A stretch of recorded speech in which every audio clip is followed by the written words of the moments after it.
Bible Lucifer को एक आत्मिक प्राणी के रूप में वर्णित करती है, जिसे परमेश्वर ने सृष्टि के प्रारंभ में बनाया था। उसकी सृष्टि स्वर्गदूतों के समूह के साथ हुई थी और उसका मुख्य उद्देश्य परमेश्वर की आराधना और उसकी आज्ञाओं का पालन करना था।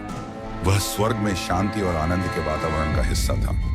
वह अत्यधिक शक्तिशाली था, लेकिन उसकी शक्ति परमेश्वर के अधीन थी।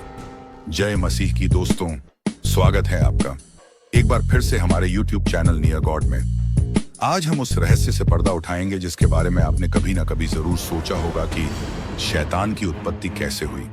आओ जानते हैं इस रहस्य को बाइबल के अनुसार और संपूर्ण जानकारी के साथ। लेकिन आगे बढ़ने से पहले आपसे निवेदन है कि आप हमारे YouTube चैनल को सब्सक्राइब करें और हमारी अन्य वीडियोस की नोटिफिकेशन पाने के लिए घंटी के बटन को जरूर दबाएं। तो शुरू करते हैं लूसीफर की जीवनी।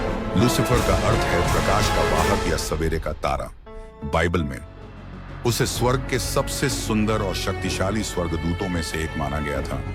वह परमेश्वर के करीब था और उसे विशेष सम्मान दिया गया था।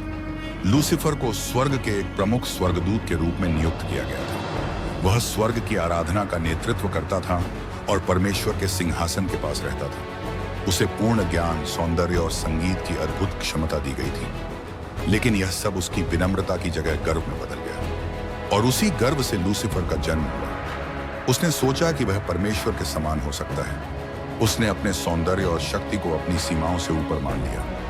वह परमेश्वर के अधिकार और महिमा से ईर्ष्या करने लगा। लूसीफर का पतन उसके गर्व, ईर्ष्या और विद्रोह के कारण हुई। उसने स्वर्ग में विद्रोह किया और स्वर्गदूतों के एक समूह, लगभग 1/3 को अपने साथ कर लिया।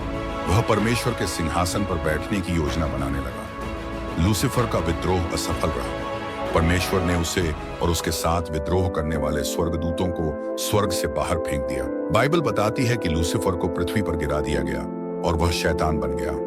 वह अब एक विरोधी बन गया और पृथ्वी पर मनुष्यों को पाप में फंसाने का काम करता है। आज भी लूसीफर यानी शैतान का कार्य बाइबल के अनुसार मनुष्यों को धोखा देना, उन्हें पाप की ओर आकर्षित करना और परमेश्वर की सृष्टि को नष्ट करना है। शैतान झूठ का पिता और संसार के अंधकार का राजा है।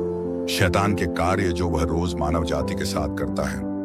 बाइबल के अनुसार शैतान का मुख्य कार्य लोगों को धोखा देना, परमेश्वर के अनुयायियों के खिलाफ युद्ध छेड़ना, संसार में पाप और अशांति फैलाना। बाइबल स्पष्ट रूप से बताती है कि लूसीफर का अंत निश्चित है। मसीह के दूसरे आगमन के समय शैतान को हराया जाएगा। प्रकाशित वाक्य अध्याय 20 वचन 10 में लिखा है कि उसे आग और गंधक की झील में फेंक दिया जाएगा, जहां वह हमेशा के लिए यातना सहन करेगा। बाइबल के अनुसार लूसीफर कभी शारीरिक रूप से नहीं मरेगा, क्योंकि वह एक आत्मिक प्राणी है। शैतान को आग की झील में डाल दिया जाना उसका अंतिम और अपरिवर्तनीय दंड होगा और यह उसकी शक्ति और अस्तित्व का अंत होगा। लूसीफर की कहानी हमें बहुत कुछ सिखाती है, लेकिन उससे पहले मैं आपको यह सूचना देना चाहता हूं कि हमारी अगली वीडियो नूह के जीवन पर आधारित है। उस वीडियो को देखने के लिए कृपया चैनल को सब्सक्राइब करें और घंटी के बटन को दबाकर सुनिश्चित करें ताकि उस वीडियो का लिंक आपको मिल सके। शैतान के जीवन से हम 4 बातों को सीखते हैं, जिनको अपने जीवन में लागू करने से हम घमंड के कारण या अन्य किसी भी वजह से पाप में नहीं गिरेंगे और परमेश्वर के साथ बने रहेंगे। पहला है, गर्व और ईर्ष्या का अंत हमेशा विनाश की ओर ले जाता है। दूसरा, कोई भी शक्ति परमेश्वर से ऊपर नहीं हो सकती।